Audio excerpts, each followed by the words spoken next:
ಸಾಂಕ್ರಾಮಿಕ ರೋಗಗಳು ಕಡಿಮೆ ಆಗ್ತಾ ಬಂದಿದೆ.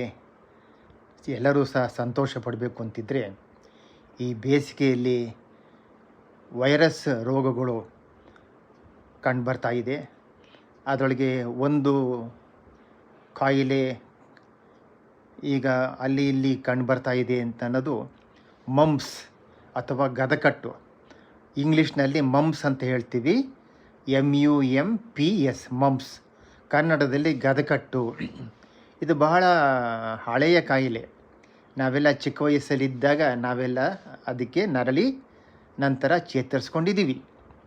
ಒಂದು ಸಲ ಒಬ್ಬ ಮನುಷ್ಯನಿಗೆ ಆ ಕಾಯಿಲೆ ಬಂದು ಚೇತರಿಸ್ಕೊಂಡ ಮೇಲೆ ಪುನಃ ಜೀವಮಾನ ಪೂರ್ತಿ ಅವನಿಗೆ ಈ ಒಂದು ಗದಕಟ್ಟು ಬರೋದಿಲ್ಲ.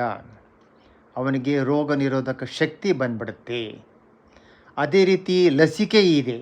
ಈಗ ಒಂದು ಸಂತೋಷಕರ ವಿಷಯ ಅಂತಂದರೆ, ಗದಕಟ್ಟನ್ನು ತಡೆಯೋದಕ್ಕೆ ಲಸಿಕೆ ಇದೆ.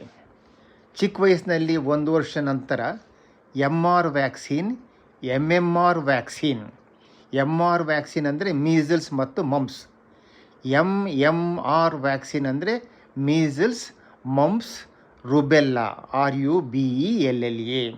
ಮೀಸಲ್ಸ್ ಅಂದರೆ ದಡಾರ, ಮಂಪ್ಸ್ ಅಂತಂದರೆ ಗದಕಟ್ಟು, ರುಬೆಲ್ಲಾ ಅಂದರೆ ಜರ್ಮನ್ ದಡಾರ. ಈ 3 ರೋಗಗಳನ್ನು ತಡೆಗಟ್ಟೋದಕ್ಕೆ ಚಿಕ್ಕ ವಯಸ್ಸಿನಲ್ಲೇ 1 ವರ್ಷದ ನಂತರ ಒಂದು ಬೂಸ್ಟರ್ ಡೋಸ್, ಪ್ರಚೋದಕ ಲಸಿಕೆ 5 ವರ್ಷದಲ್ಲಿ ಕೊಡ್ತಾ ಇದ್ದಾರೆ. ಯಾರು ಲಸಿಕೆಯನ್ನು ಪಡೆದಿಲ್ಲ, ಚಿಕ್ಕ ವಯಸ್ಸಿನಲ್ಲಿ ಪಡೆದಿಲ್ಲ, ಹಾಗೂ ಒಂದು ರೋಗ ನಿರೋಧಕ ಶಕ್ತಿ ಕಡಿಮೆಯಾಗಿದೆ, ಅವರಿಗೆ ಈ ಒಂದು ದಡಾರ, ಈ ಒಂದು ಗದಕಟ್ಟು ಕಂಡುಬರ್ತಾ ಇದೆ. ಏನು ತೊಂದರೆ ಆಗ್ತದೆ ಈ ಗದಕಟ್ಟು? ಇದು ಹೇಗೆ ಹರಡುತ್ತದೆ? ಎಲ್ಲಿ ಈ ವೈರಸ್ ಇರುತ್ತದೆ ಅದನ್ನು ನಾವು ತಿಳ್ಕೊಳ್ಳೋಣ. ಈಗ ಕೆನ್ನೆಯ ಹಿಂಭಾಗದಲ್ಲಿ, ಕಿವಿಯ ಮುಂಭಾಗದಲ್ಲಿ ನೋವು ಬರ್ತದೆ. ನೆಗಡಿ, ಜ್ವರ, ಹೀಗೆ ಸ್ವಲ್ಪ ಕೆಲವು ಒಂದೆರಡು ದಿನ ಚಿಹ್ನೆಗಳು ಕಂಡು ಬಂದ ಮೇಲೆ ಈ ಕಿವಿಯ ಮುಂಭಾಗದಲ್ಲಿ, ಕೆನ್ನೆಯ ಭಾಗದಲ್ಲಿ ಪೆರೋಟಿಡ್ ಗ್ಲ್ಯಾಂಡ್, ಜೊಲ್ಲು ಗ್ರಂಥಿ, ಪೆರೋಟಿಡ್, PAROTID, ಪೆರೋಟಿಡ್ ಗ್ಲ್ಯಾಂಡ್ ಅಂತ, ಆ ಒಂದು ಜೊಲ್ಲು ಗ್ರಂಥಿ, ಅದಕ್ಕೆ ಸೋಂಕು ಉಂಟಾಗುತ್ತೆ. ಅದು ಊತ ಬರ್ತದೆ. ಒಂದು ಕಡೆ ಬರ್ತದೆ, ನಂತರ ಕೆಲವು ದಿನಗಳ ನಂತರ ಇನ್ನೊಂದು ಕಡೆ ಬರ್ತದೆ. 2 ಕೆನ್ನೆನೂ ಬಂದು ಮುಖ ದುಂಡಿಗೆ ಊದಿದಂತೆ ಕಾಣುತ್ತೆ. ನಂತರ ಇದು ಸುಮಾರು 4 ರಿಂದ 5 ದಿನ ಊತ ಬರೋದಕ್ಕೆ ಮುಂಚೆ, 1 ವಾರ ಊತ ಬಂದ ಮೇಲೆ, ಕೆನ್ನೆ ಎಲ್ಲ ಈ ಸೋಂಕು ಉಂಟಾದ ಈ ಗದಕಟ್ಟಿನ ರೋಗ ಚಿಹ್ನೆಗಳು ಬಂದ 1 ವಾರದ ನಂತರ, 4-5 ದಿನಗಳಿಗೆ ಮುಂಚೆ, 1 ವಾರದ ನಂತರ ಈ ರೋಗಿಗಳು ಬೇರೆಯವರಿಗೆ ಈ ಒಂದು ವೈರಸ್, ಇದಕ್ಕೆ ಕಾರಣ ಒಂದು ವೈರಸ್, RNA ವೈರಸ್. ಇದು ಒಬ್ಬರಿಂದೊಬ್ಬರಿಗೆ ಗಾಳಿಯ ಮುಖಾಂತರ ಹರಡುತ್ತದೆ. ಈ ರೋಗಿಗಳು ಕೆಮ್ಮುವಾಗ, ಸೀನುವಾಗ, ಗಟ್ಟಿಯಾಗಿ ಮಾತನಾಡುವಾಗ ಗಾಳಿಗೆ ಬಂದು ಒಂದು ರೀತಿ ಸಿಂಪಡಣೆಯಾಗಿ ಅಲ್ಲಿ ಸುತ್ತಮುತ್ತ ಇರತಕ್ಕಂಥ ರೋಗ ನಿರೋಧಕ ಶಕ್ತಿ ಭಾಳ ಕಡಿಮೆ ಇರೋರಿಗೆ, ಅವ್ರಿಗೆ ಸೋಂಕು ಉಂಟಾದಾಗ ಅವರು ಈ ರೋಗಕ್ಕೆ, ಗದಕಟ್ಟು ರೋಗಕ್ಕೆ ತುತ್ತಾಗ್ತಾರೆ. ಒಂದು ಸೋಂಕು ಉಂಟಾದ ಮೇಲೆ ಒಂದು 2-3 ವಾರ ಅಥವಾ 18 ದಿನ ಇದಕ್ಕೆ ರೋಗ ಪಕ್ವ ಕಾಲ ಅಂತ ಹೇಳ್ತೀವಿ. ಇಂಗ್ಲೀಷ್ನಲ್ಲಿ incubation period, INCUBATION, incubation period, ರೋಗ ಪಕ್ವ ಕಾಲ. ಒಂದು 18 ದಿನಗಳ ನಂತರ, ಸೋಂಕು ಉಂಟಾದ ಒಂದು 18 ದಿನಗಳ ನಂತರ ರೋಗ ಚಿಹ್ನೆಗಳು ಕಂಡುಬರ್ತದೆ.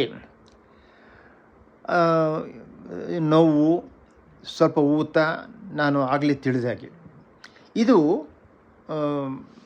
ಕೆನ್ನೆಯ ಭಾಗ ಪೆರೋಟಿಡ್ ಗ್ಲ್ಯಾಂಡ್, ನಂತರ ನಾಲಿಗೆ ಕೆಳಭಾಗದಲ್ಲಿರ್ತಕ್ಕಂಥ ಜೊಲ್ಲು ಗ್ರಂಥಿ, ಸಬ್ ಲಿಂಗುವಲ್ ಗ್ಲ್ಯಾಂಡ್, SUB ಲಿಂಗುವಲ್, LINGUAL ಲಿಂಗುವಲ್ ಗ್ಲ್ಯಾಂಡ್, ಸಬ್ ಮ್ಯಾಂಡುಬುಲಾರ್, ಈ ದವಡೆಯ ಕೆಳಭಾಗದಲ್ಲೂ ಸಹ ಈ ಜೊಲ್ಲು ಗ್ರಂಥಿಗಳು ಎಲ್ಲೆಲ್ಲಿ ಇದೆಯೋ, ಕೆನ್ನೆ ಭಾಗದಲ್ಲಿ ಪ್ಯಾರೋಟಿಡ್ ಗ್ಲ್ಯಾಂಡ್, ನಾಲಿಗೆಯ ಕೆಳಗಡೆ ಸಬ್ ಲಿಂಗ್ಯುವಲ್ ಗ್ಲ್ಯಾಂಡ್, ದವಡೆಯ ಕೆಳಭಾಗದಲ್ಲಿ ಸಬ್ ಮ್ಯಾಂಡುಬುಲಾರ್ ಗ್ಲ್ಯಾಂಡ್, ಇವೆಲ್ಲದಕ್ಕೂ ಸೋಂಕು ಹರಡುತ್ತದೆ. ಆ ಭಾಗದಲ್ಲಿ ಸ್ವಲ್ಪ ಊತ ಬರ್ತದೆ. ಇದು ಈ ಜೊಲ್ಲು ಗ್ರಂಥಿಗಳು. ಆದರೆ ನಾವು ಸ್ವಲ್ಪ ಯೋಚನೆ ಮಾಡಬೇಕಾದಂಥ ದುಷ್ಪರಿಣಾಮಗಳು ಏನು ಅಂತಂದರೆ, ಬೇರೆ ಅಂಗಾಂಗಗಳು ಸಹ ಈ ವೈರಸ್ ಸೋಂಕಿಗೆ ಉಂಟಾಗುತ್ತದೆ. ಗಂಡಸರಲ್ಲಿ ವೃಷಣ ಅಂದರೆ ಬೀಜ, ಟೆಸ್ಟಿಸ್, ಟೆಸ್ಟಿಸ್ ಭಾಗ. ಹೆಂಗಸರಲ್ಲಿ ಓವರಿ ಅಂದರೆ ಅಂಡಾಶಯ. ಪ್ಯಾನ್ಕ್ರಿಯಾಸ್ ಮೇದೋಜೀರಕಾಂಗ. ಪ್ರಾಸ್ಟೇಟ್, ಗಂಡಸರಲ್ಲಿ ಒಂದು ಪ್ರಾಸ್ಟೇಟ್ ಎಂಬತಕ್ಕಂಥ ಒಂದು ಗೆಡ್ಡೆ ಇರ್ತದೆ. ಅದು ಈ ಸೆಮನ್, ವೀರ್ಯವನ್ನು ಉತ್ಪಾದನೆ ಮಾಡ್ತಕ್ಕಂಥ ಗ್ರಂಥಿ. ಇವೆಲ್ಲ ಭಾಗಗಳಿಗೆ, ಇವೆಲ್ಲ ಗ್ರಂಥಿಗಳಿಗೆ ಉಂಟಾಗತ್ತೆ, ಸೋಂಕು ಉಂಟಾಗುತ್ತೆ. ಹೆಣ್ಣು ಮಕ್ಕಳಲ್ಲಿ ಅವರು ಗರ್ಭಿಣಿಯಾಗಿದ್ದಾಗ ಈ ಒಂದು ಗದಕಟ್ಟು ಬಂದರೆ ಎಷ್ಟೋ ಸಲ ವೈದ್ಯರು ಅಬಾರ್ಷನ್, ಮೊದಲನೆಯ 3 ತಿಂಗಳಲ್ಲಿ ಗರ್ಭಿಣಿಯಾಗಿದ್ದಾಗ, ಮೊದಲನೇ 3 ತಿಂಗಳ ಗರ್ಭಿಣಿಯಾಗಿದ್ದಾಗ ಅವರಿಗೆ ಗದಕಟ್ಟು ಬಂದರೆ ಅಬಾರ್ಷನ್ ಮಾಡಿಸ್ಕೊಳ್ಳೋದು ಒಳ್ಳೆಯದು ಅಂತ ವೈದ್ಯರು ಸಲಹೆಯನ್ನು ಕೊಡ್ತಾರೆ. ವ್ಯಾಕ್ಸಿನೇಷನ್ ಇದನ್ನು ಮಮ್ಸ್ ವ್ಯಾಕ್ಸಿನ್ ನಾನು ಮೊದಲೇ ತಿಳಿಸಿದಾಗೆ ಲಭ್ಯವಿದೆ. ಮೀಸಲ್ಸ್ ಮತ್ತು ಮಮ್ಸ್ ಎರಡೂ ಸೇರಿ MR vaccine, MMR vaccine, measles, mumps ಮತ್ತು ರುಬೆಲ್ಲಾ ವ್ಯಾಕ್ಸಿನ್ ಇದೆ. ಒಮ್ಮೆ ಕೊಡ್ತಾರೆ, 5ನೇ ವರ್ಷಕ್ಕೆ 2ನೇ ಸರಿ ಕೊಡ್ತಾರೆ. ಈ ರೀತಿ ಕೊಡೋದ್ರಿಂದ ಮಮ್ಸ್ ರೋಗವನ್ನು ತಡೆಗಟ್ಟಬಹುದು. ಒಮ್ಮೆ ಬಂದರೆ ಪುನಃ ಅವರಿಗೆ ಜೀವನವಿಡೀ ಅವರಿಗೆ ಪುನಃ ಬರೋದಿಲ್ಲ. ಇದಿಷ್ಟು ಸಂಕ್ಷಿಪ್ತವಾಗಿ ನಾನು ಮಮ್ಸ್, ಅಯ್ಯೋ ಗದ್ಕಟ್ತಾನೆ ಹೋಗ್ತದೆ, ಜ್ವರ ಬರ್ತದೆ, 1 ವಾರ 2 ವಾರದಲ್ಲಿ ಚೇತರಿಸ್ಕೊಂಡ್ಬಿಡ್ತಾರೆ ಅಂತ ನಾವು ಉದಾಸೀನ ಮಾಡೋದಕ್ಕಾಗಲ್ಲ. ಯಾಕಂದರೆ ದುಷ್ಪರಿಣಾಮಗಳು ಕೆಲವೊಮ್ಮೆ ಭಯಂಕರ.